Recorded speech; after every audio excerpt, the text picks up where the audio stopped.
Mrs. Josephine. Thank you so much for agreeing to this interview. Actually, this is for our subject sa Social Linguistica, and I'm really excited to learn more about your faith and beliefs. Walang anuman. Masaya ako at nakatulong ako sa iyo.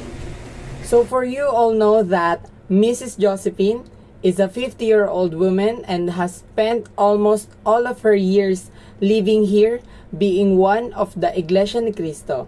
Pwede niyo po bang ikumpirma ang mga nabanggit ko? Ako po ay isang Iglesia ni Cristo. Ipinanganak at lumaki na po ako sa samahan ito. Oh, that's interesting. I've always been curious about INC. Can you tell me more about kung paano nagsimula ang typical Sunday nyo? Like, ano yung routine nyo sa church? Sa aming simbahan, 2 beses kami nagsisimba sa isang linggo. Ang tawag namin dito ay pagsamba. Mahalaga sa amin ang pagdalo sa mga ito dahil ito ay isa sa mga tungkulin namin bilang kaanib. Nagsisimula kami sa panalangin at pagkatapos ay may mga awit at pangaral. Wow!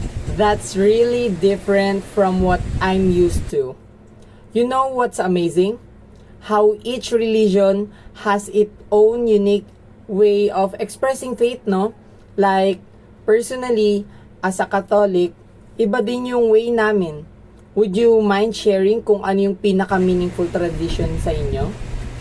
Para sa amin, ang pinaka makabuluhang tradisyon ay aming Holy Supper o Santa Cena.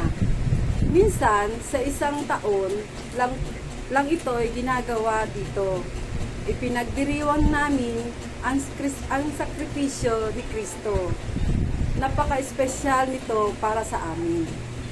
That sounds really sacred. Alam mo, kahit different tayo ng religion, I can feel how important your faith is to you. By the way, I'm curious, have you ever experienced any challenges or discrimination because of your faith? Oo naman. Minsan, may mga taong hindi nakakaintindi ng aming paniniwala. May mga nagtatanong kung bakit hindi kami nagse-celebrate ng Pasko o birthday. Pero para sa amin, normal lang na nagkaiba ang pananaw ng tao. Ang mahalaga ay igalang natin ang bawat isa. I totally get that. Must be challenging sometimes, no? But you know what? It's so refreshing to hear your perspective. In your opinion ba, paano natin ma-improve yung religious tolerance sa society natin? Sa tingin ko, ang susi ay ang pag-unawa at bukas na komunikasyon. Katulad nitong ginagawa natin. Ngayon, nag-uusap tayo, nagtatanong at natututo tungkol sa isa't isa. Mahalaga rin na ituro sa mga bata na normal lang ang pagkakaiba ng paniniwala. I couldn't agree more. Actually, this conversation is really eye-opening for me. One last question. What message would you want to share sa mga tao about religious diversity? Gusto kong ipahatid sa lahat na ang pagkakaiba ng ating pananampalataya ay hindi dapat maging hadlang sa pagkakaisa. Sa halip, ito ay dapat maging daan para mas maintindihan natin ang isa't isa. Ang respeto at ang pag-unawa, ang susi ay para magkaroon ng payapang lipunan. Thank you so much, Mrs. Josephine. This has been such an enlightening conversation.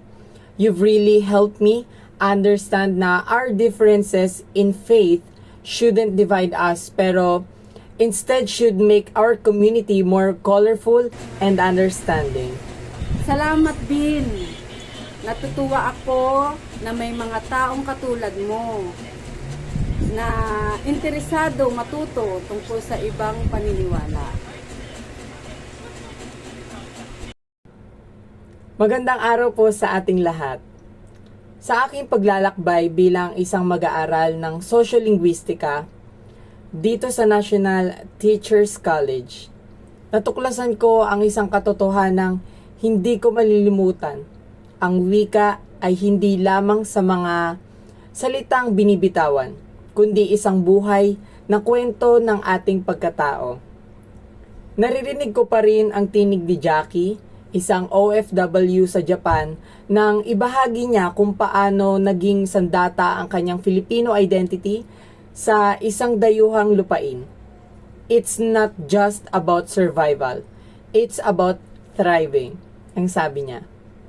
Sa bawat konnichiwa na kanyang natututuhan, sa bawat pagkakamaling nagiging aral, nakita ko kung paano ang wika ay hindi hadlang kundi tulay sa pagitan ng mga kultura. Kay Ginang Teresa naman, isang leader sa aming komunidad, natutunan ko kung paano ang wika ay maaaring maging instrumento ng pagbabago. Sa kanyang pagsisikap na isulong ang pantay-pantay na karapatan, ipinakita niya sa akin at kung paano ang mga salita ay maaaring magbigay lakas sa mga walang tinig at magbukas ng pinto para sa mga mapayapang lipunan. At sa aking pakikipag-usap kay Mrs. Josephine, isang kaanib ng Iglesia ni Cristo, natagpuan ko ang pinakamalalim na kahulugan ng paggamit ng wika bilang tulay ng pag-unawa. Sa kanyang mga salita, ang pagkakaiba ng ating pananampalataya ay hindi dapat maging hadlang sa pagkakaisa. Nakita ko kung paanong ang wika ay nagiging daan upang maunawaan ang kabanalan at kabuluhan ng bawat paniniwala. Habang ikinikwento niya ang tungkol sa kanilang mga pagsamba, na ginaganap ng 2 beses sa isang linggo, naramdaman ko kung paanong ang wika ay nagiging daluyan ng pananampalataya at pagmamahal sa Diyos. Sa kanyang pagbabahagi tungkol sa kanilang Santa Cena, isang espesyal na pagdiriwang na minsan sa isang taon lamang ginagawa. Nakita ko kung paanong ang mga salita ay nagkakaroon ng sagradong kahulugan sa konteksto ng pananampalataya. Naging kapansin-pansin din kung paano niya ipinahayag ang kanyang karanasan sa mga hamon na kinakaharap niya bilang miyembro ng INC. Sa kanyang mga salita, normal lang na magkaiba ang pananaw ng tao. Nakita ko ang kanyang kaluwagan at pagtanggap sa mga pagkakaiba ng mga tao. Ang kanyang paraan ng pakikipag-usap ay nagpapakita ng lalim ng pag-unawa at paggalang sa iba't ibang paniniwala, na siyang tunay na diwa ng social linguistika. Si Mrs. Josephine ay naging buhay na halimbawa ng kung paano ang wika ay maaaring magsilbing instrumento ng pagkakaunawaan at pagkakaisa. Sa kanyang mga kwento tungkol sa kanilang mga tradisyon at ritual, hindi lamang niya ibinahagi ang kanyang pananampalataya, kundi ipinakita rin niya kung paano ang wika ay nagiging tulay upang maunawaan ng iba ang kanilang mga paniniwala. Sa pamamagitan ng bukas at tapat na pakikipag-usap, ipinakita niya kung paano ang maaaring magkaroon ng tunay na dialogo sa pagitan ng magkakaibang pananampalataya. Sa mga panayam na ito, hindi lamang akademikong kaalaman ang aking nakuha.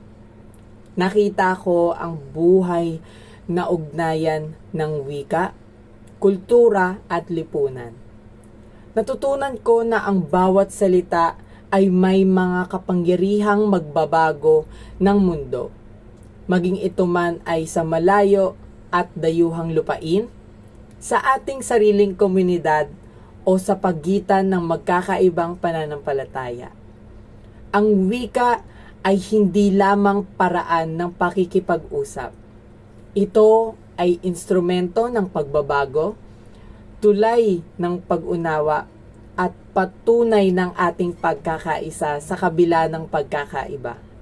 Maraming salamat po sa aking guro, Mr. Emmanuel Montoya, dahil kayo po ang naging daan para sa akin at sa aking mga kamag-aral na kilalanin at unawain ang iba't ibang klase ng pagkakaiba natin hingil sa wika, kultura, pananampalataya at iba pa. Para sa akin po ay naging masaya ako at marami akong natutunan sa gawain na ito. Sana po ay marami pa kayong ma-inspire na ibang tao at estudyante na katulad ko. Para sa ating mga manonood, maraming salamat po sa inilaan nyong oras sa panonood sa video na ito. Dito na po nagtatapos ang aking video. Muli, ako po si Shaquille S. Meneses, estudyante sa National Teachers College. At maraming salamat po.